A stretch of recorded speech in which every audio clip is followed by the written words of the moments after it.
Welcome to LoveBytes, the show where we debug romance. Now, I am not a doctor. I am not a psychiatrist. I am not a patient.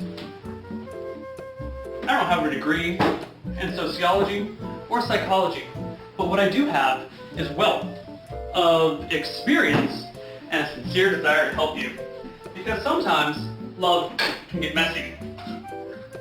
Sometimes, if you're not careful, love bites.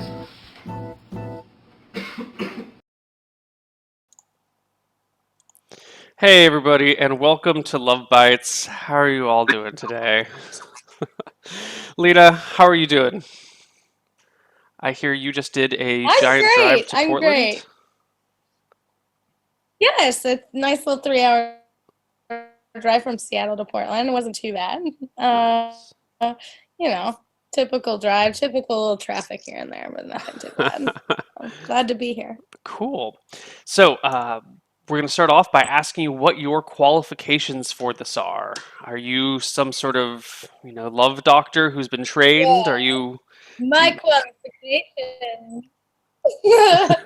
No. It's much simpler than that. I've just gone through 2 divorces. Ooh. And working on my 3rd long-term relationship. So Nice. I've got a little bit under the belt as far as experience, love, failures, everything in between. You're actually like the most qualified person we've ever had dispense advice. You might be too qualified for this show, but we'll figure it out. Whoa! You're like a real... I'm going to try not to be very qualified. Okay, excellent. So why don't we start off with a nice, easy one. Hello, Neil and guest. Malkin here, big fan, love your work, and congrats on the marriage move. My issue is that me and my ex were each other's first love and pretty much first everything. We were together for over a year, but after a while, she seemed just to fall out of love. We did start to feel a little bit stale, but I felt like we could rekindle things and the feelings we had. When I last talked to her, she told me that there was no love for me and she doesn't even want to know me. My questions are, can you ever rekindle love that rekindle that kind of love maybe after a time apart? Also, help getting over someone? We ended on rocky terms, me not taking it very well and trying to be romantic but coming off as pathetic, and her being an ice queen. It shocked me how my one true love went to hating my guts in a very short time. I don't want her back, but I do want to know if it can be rekindled. Also, getting over someone. Thank you for your help and keep up the good work. Lena, Awesome. If love has faded... That's not awesome. If love has faded, can it come back? Here's the thing. Yeah.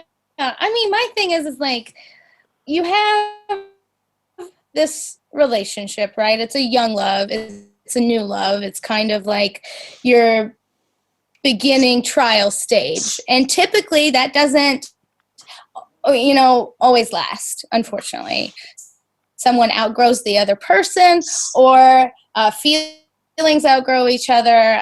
You realize that you're not exactly at the same path where you want to go in life, or sometimes you can just simply fall out of love with someone, and it freaking sucks. I don't know how you feel about cursing, Neil. I'm sorry. Knock yourself out. When that happens, but sometimes yeah, okay, fine. Very well. Sometimes it sucks, but that's just the way it goes. And as far as moving forward, take what you can from that relationship, take the good things out of it, what you learned, how to treat somebody, maybe things that you could improve on, and carry it forward. Try not to dwell too much on what ifs. If something does happen to rekindle in the future, you just kind of let that happen. You don't try to force it. And that's really the best advice is time heals everything. Time heals the pain or the regret or anything that might be harboring there, and it'll eventually get better. Don't worry. There are brighter days, I assure you. I think that in certain situations, if love starts to fade and you guys split early on enough, you can rekindle. My wife and I broke up for like 9 months once upon a time because we had moved to a new city and everything was kind of awkward and we were fighting and we didn't have any friends, and we said, you know what, screw it, let's get the hell, this isn't working. Peace out, see you later. And 6 months after that, we started dating kind of a little bit, and then 3 months later, we were full on dating, and we've gotten married and happily ever after. But when you get to the point where she says, I don't love you and I don't even want to know you as a person, then that ship has sailed. There is no rekindling that.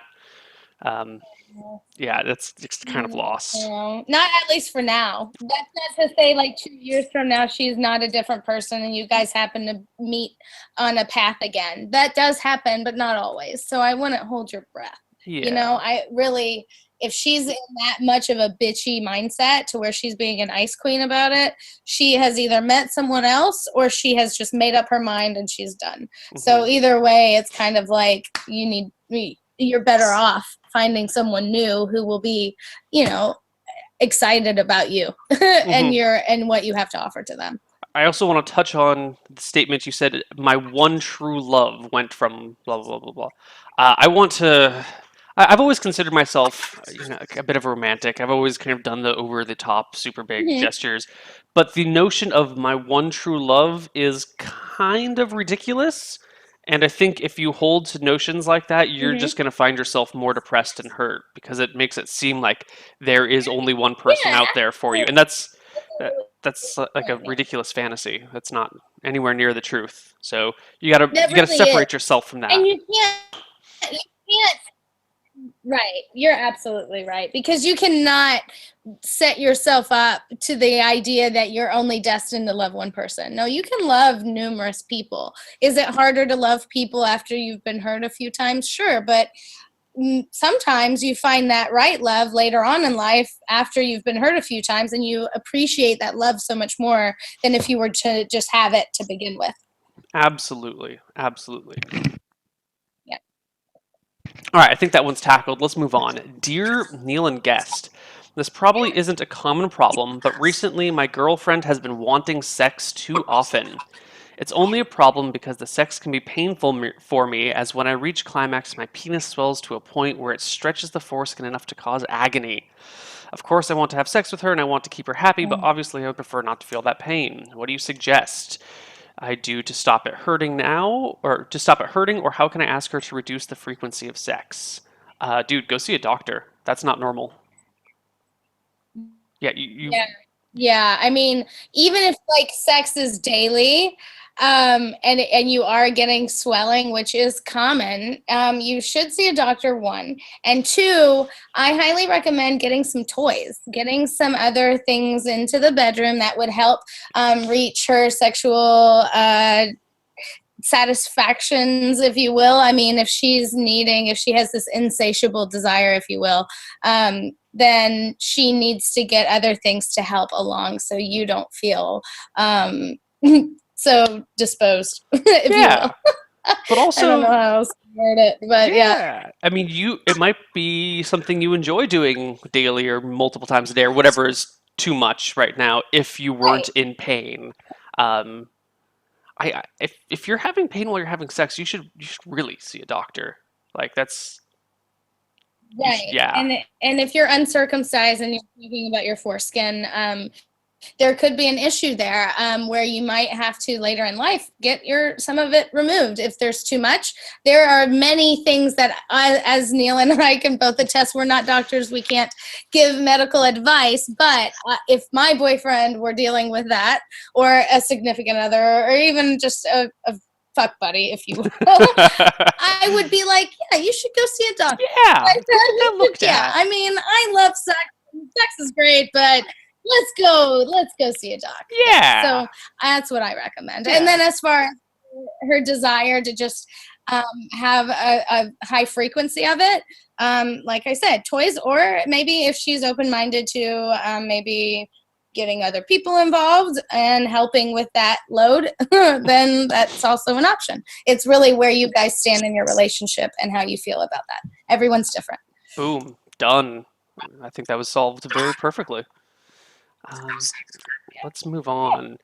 Dear Love and Bites, I am a straight 30-year-old male tabletop player and a longtime fan of the show. I have developed a massive man crush on this fellow D&D player. He's a cool, rich dude who loves to make it rain and is generally fun to be around. My problem is I don't know if I want to be him, if I want his money, or if I want him to fuck me hard all night long. So my question is, how can I make sure it's only a man crush and not a thirst for his cock? Good luck, and see you later. Well, um, when you're lying in bed at night, Man, go ahead. do you get aroused thinking about him? Like, does it make you feel turned on that you are thinking about him? Or are you turned on by the fact that, like, having that kind of money, having that luxurious lifestyle is something that you want? Because then you're just confusing envy and, I guess, desire. Hmm. And I know at the beginning you said I'm a straight 30-year-old male, but are you really? Right. This is a good solution to check this stuff out. I mean, yeah. If you feel like you're straight but you're questioning it, maybe you're bisexual, or maybe you're not straight. Maybe you're gay, or maybe you're pansexual. There's so many different things out there now that people are able to identify with, and you have a far larger platform of support that you should definitely test the boundaries. Is he gay? Is he bisexual? Has he shown any interest to you, as far as, maybe you being a part of his life in a different way other than D&D?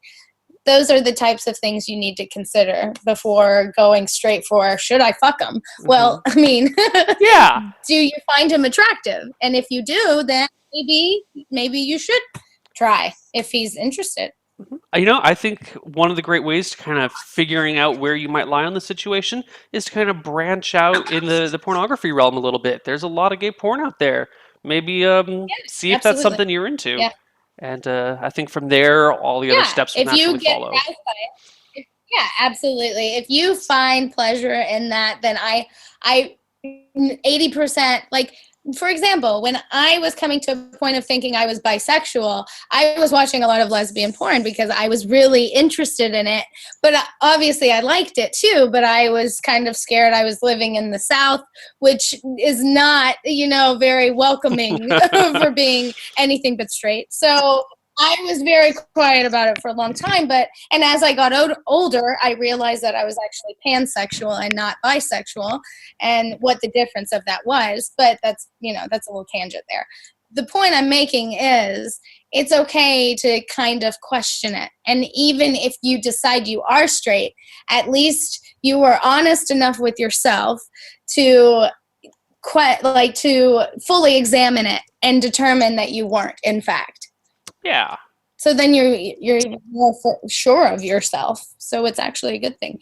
Either way. And if you do like it, then you're probably bisexual or gay. And that's fine too. Who cares? Okay. I think we got that one. That's Let's move all on. This one's titled Dilemma for LoveBytes. Dear Mr. Erickson and Miss Guest.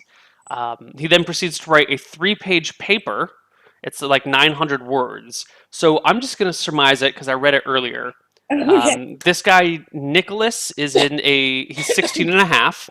He's in a strange love triangle with Anna, aged 15, and Chris, a transgender girl, aged 14. And basically, it's very standard junior high school. I like this person likes that person, this person likes this person. We all have these problems because we're all at this age, and, especially for someone that's transitioning and all this other stuff, it's a big, complicated love triangle. At the very end, the question is, the only way I see this working out, Nicholas is a guy, Anna is a girl, Chris is a transgender girl, and then he uses both pronouns, so I believe it's Chris is going girl. Him and her? Excuse me? Okay, Chris is going girl. Okay. Yeah, Chris is going girl. And the question at the end is... So Chris is a male. Chris is a male that's transgender, and then he's involved with a woman and another transgender. Is that no? So Nicholas is the main guy. Understanding that. Nicholas is the main dude, and then Anna is the Chris girl. Is transgender. Is a male go F2M. Okay. Okay. Or M to F. I think it's M to F, but he mixes up his pronouns a lot, and it's hard to tell what he's talking about. So the question is. Okay. All right. Honestly, the only way I see this working out is if Anna were to adopt polygamy, invite me into the relationship, then we help each other become wonderful people and never separate. But this is, of course, asking too much. I guess this is where you come in. What can be done? So, big love triangle in the high school era. What do you do about it? Yeah. Well, that's hard because I was about to say, is everyone open to a polyamorous relationship? And if they are, then that's going to work out perfectly. But if there's not, and if Nicholas is just attracted to the two that are already in a relationship, well, you're just shit out of luck. I mean, if they're not interested in having you involved, or if one of them is, but the other one isn't, that's either it's not going to work out between them and then you'll eventually have a chance to be with who you want, or it's not going to work out that way. Yeah.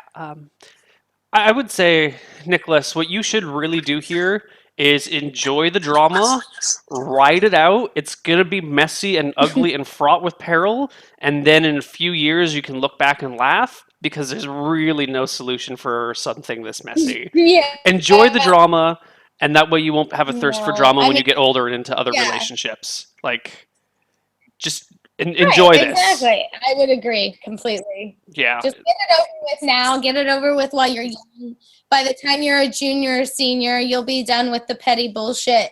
You'll either be decided that you're not going to fuck around with anybody in high school and you'll wait until you're out, or maybe you have already found someone at that point that you are settled down with and you're enjoying your time with. But I wouldn't get too caught up, too invested in it.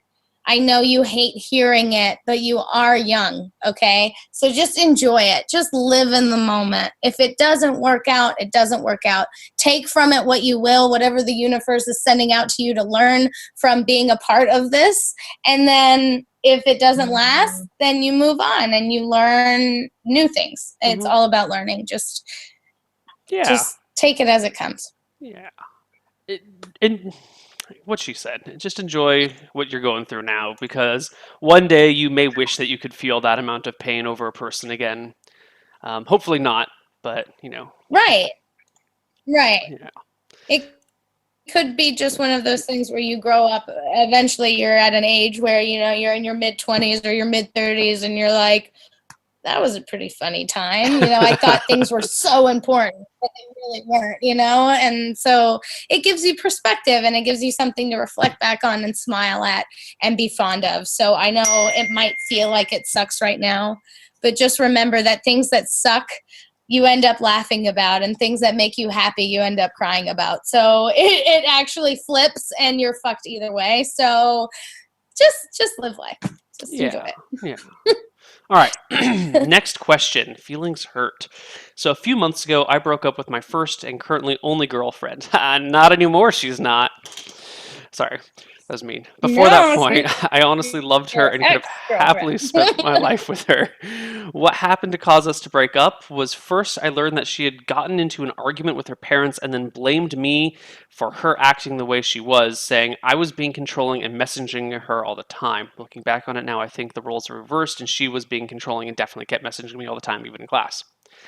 Being angry by learning this, as well as being insulted by her parents for 3 hours after I went to her home to check if she was okay, after her telling me something was wrong and asking me to do so, I learned after several days she had planned to break up with me the previous weekend but couldn't do it, and even tried to get her friends to do it. That same weekend I knew something was wrong and even brought her some small things to cheer her up. Her dad turned up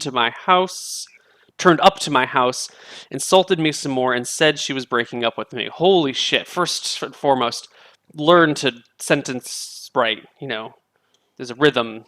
That's a long sentence.